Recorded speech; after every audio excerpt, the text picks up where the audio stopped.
Hello, in this video I'm going to go through and fix up a student's program. In my class, students are writing a little program where they basically simulate one of those consoles in a movie theater when you go and buy a ticket. So let's go through this and let's just fix up a couple things and talk about some principles in this that would be useful. So the first thing I'm going to remove is I'm going to remove this line here. At this point in our programming development, we don't declare any variables outside of the main method. This isn't needed right here. So all our variables should be declared right here. So we're going to declare variables. So we have this instance of the scanner class as created. Great. We have here some integers set, and actually if you come over here you'll see there's a little arrow and it says the value of local variable child is not used. So this is a warning that we're being given saying that the program never actually uses this, so why do you have it? Okay, so it's always good if you have a variable you should use it. But again, this program is one in development, so perhaps there's a reason. The one thing I'm going to say here is that we should initialize all these variables to something. Especially as beginning programmers, initializing variables is really important because we can have some funny behaviors happen if we don't, and it's really useful to initialize them. So here we have string snacks, and we'll put no. So now, and we see here we've initialized these two strings, yes and no, to null. So let's just go through this code line by line, and then we'll come back up and we'll take a look at some improvements here. So we say I have system.out.println, welcome to the Cineplex Theater. Great. Asks us how old we are. Takes an input. So let's add some comments. Takes input for age. Come down here, and then we have a conditional structure. So this conditional structure finds cost of ticket based on age. So we come down a bit. We have if age is less than 12, the ticket is $5.5. So now I'm going to tab this in because again, inside the conditional block here, it all should be tabbed in, and that helps us follow the flow of the program. I'm going to bring this else up there. I'm going to tab this in. Formatting of your code is really important when you're programming it, and it becomes super important as you get into more advanced programs. So that's why at this stage we really stress that formatting, really focus on that. So we'll come back here, tab that in. And then the question says, would you like some snacks? Insert yes or no. So now we see we have, so now we're going to here take input for snack option. Again, going to remind us what we do. So we have insert yes or no,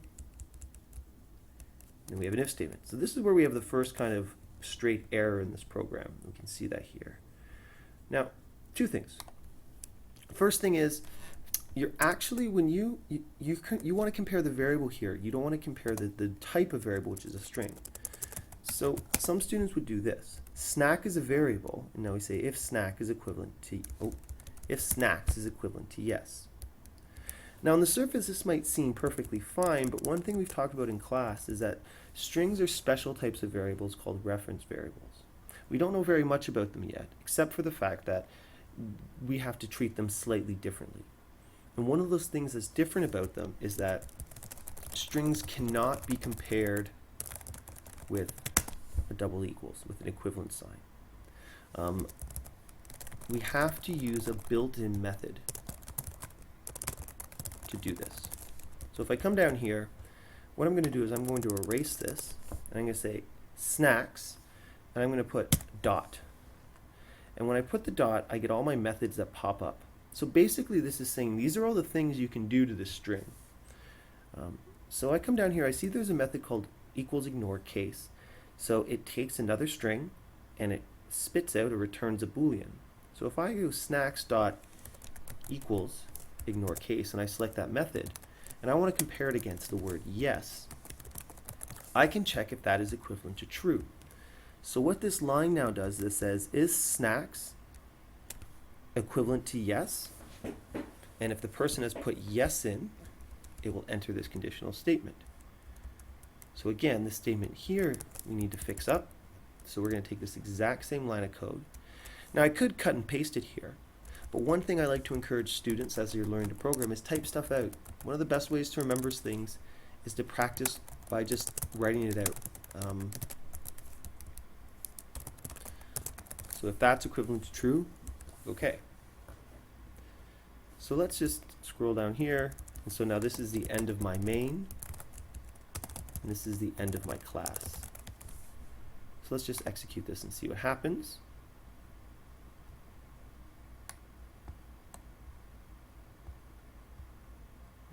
Taking a second loading up. Let's just pause and let me just figure out why my console is not popping up. 1 second here. Okay, we got it running. So how old are you? I am 12. Would you like some snacks? Insert yes or no. Yes. We have 3 options. Perfect. Let's talk about a couple things here. Let's fix this up a little bit more. The first thing that I look at and I get a little concerned with this, or something to think about, is we want to make sure we prompt the user for an input. So here it says, how old are you? What I like to do in these cases is, if I'm going to print how old are you, I'm going to then do system.out.print input value. It's just a little thing, but I always like to put input value or some sort of prompt so it's consistent. Programs, part of it, making a program user friendly is giving the user that experience of knowing what to expect. So now if I run this, what we see, how old are you? Input value 12. Would you like some snacks? Yes. Okay, so now we have this a little more consistent look and feel. Okay, again, you can prompt the user however you want, but it's important to give a consistent feel to the program. So we can see here I still don't use these 2 variables, so I can get rid of them. And the other thing I'm going to do here is we see here that we have, let's scroll up here, welcome to the theater. Okay, seems pretty good for the most part right now. So let's do some more improvements. I see what I want to do. I want to get rid of this space there. I want to get rid of the space there because I don't like these spaces right here. I like it all to be nicely lined up. So if I run this again, input value, I'm say 15. Thank you. Your ticket price is $8.50. Would you like a snack? This time I'm going to say no. And it says okay. It's hard to see if I scroll this up, but you can see this. Oh, pardon me. There it goes. Okay. Okay, let's improve this a little bit.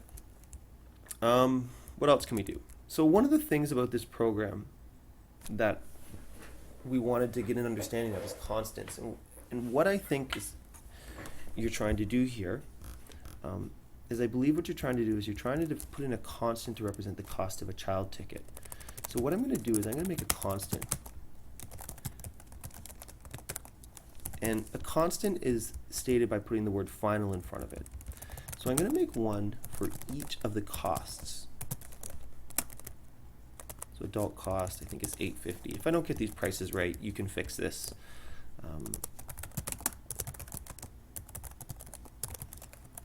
Senior cost is $6. Okay. In age, stores the age of the user. So let's just put a general comment here. Stores cost of ticket and food. So I'm going to make some constants for food as well. Final double. So cost food A. Let's say it's $6. Again, I don't know what they are. Final double. Cost food B equals $8, let's say. Final double. Cost food C is equal to $12, whatever it is. Okay? And that's, I think, what you're trying to do here. So we can get rid of these 3. Let's get rid of snack price for now. And let's, right now, let's see what this is saying about tickets. The value of local tickets is not used. Okay, well, it is in fact used. We can see it's used down here, right there in our if statement. All right, so here's the benefit about declaring these constants. Let's say the price in the theater changed from $5.50 for a child ticket to $12, whatever it might have been. I'm going to have to come into my program and I'm going to have to change the cost here to whatever the new cost is, as well as I'm going to have to change the cost here. But here's the cool thing. The cost of your ticket price is, and then I can put child cost. Child cost.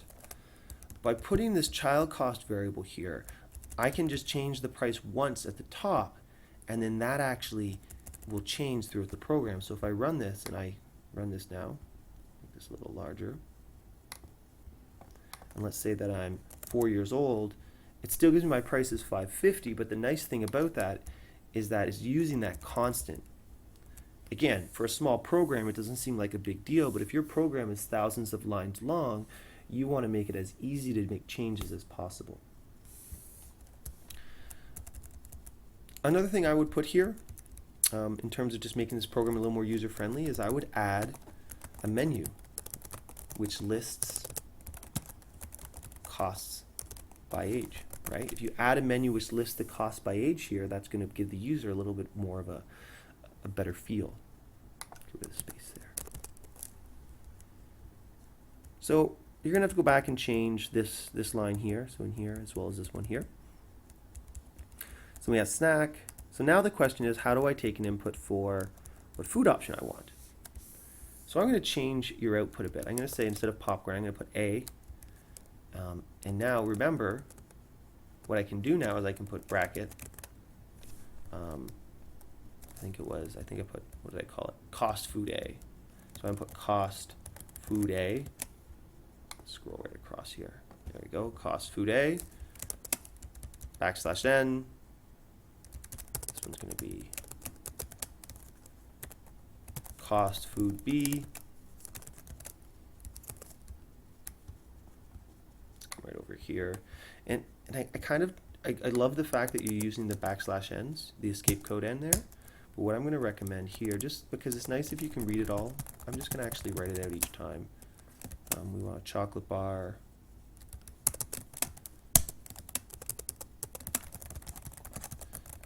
So I'm going to do this. Fix this up a little bit here. Oh, I have to close this, close that. There we go. Get rid of all this stuff here. Quote, semicolon. Cost food C. Quote. Okay. And then in fact, I'm going to, just to be consistent here, system.out.println A, B, C. So now if I run this, how old am I? Let's say I'm 67. Tells me my price. Would I like a snack? Yes. But now I see A, B, C. So now I have to take an input. So I'm going to do again, I'm going to go system.out.println input choice. Sorry, I'm going to make this system.out.print. And now let's take a look. Do we have a variable to hold on to what the user wants? Snack. Let's make a char called snack option. And right now we'll set it initially to Y. Doesn't matter. So now what I'm going to do is I'm going to write an input. So I'm going to say, oh, little typo there. Snack option is equal to s.next.char at. So that's how we take an input for a character. So if I run this now, input value, I'm 12 years old, let's say. Do I want a snack? Yes. Now it's ready for that input, so I can put C there. So now I'm going to do some if, I'm going to put another if structure here. So I'm going to say if snack option is equivalent to A. Now we want to make this as user friendly as possible. So the user could put in small a, or snack option is equivalent to capital A. Open our if block. So in this case, what we want to do now is we want to add the cost today to the total price. So if we look up here, we're storing the price in tickets. So I'm going to write a self-referencing assignment statement. I'm going to say tickets is equal to tickets plus cost food A. So then what it does is it's going to add that. So I'm going to have to add more conditional statements for other options. Okay? I would give something better here than okay. No snack selected. Okay? So finally now you're going to have to take input for coupon. You're going to have to modify total based on coupon. And finally you're going to have to, what are you going to have to do? You're going to have to calculate tax cost. So I hope this helped, and I hope this gave you an idea of where to take your program. So yeah, if you have any questions, as always, don't hesitate to contact me, and have a wonderful day.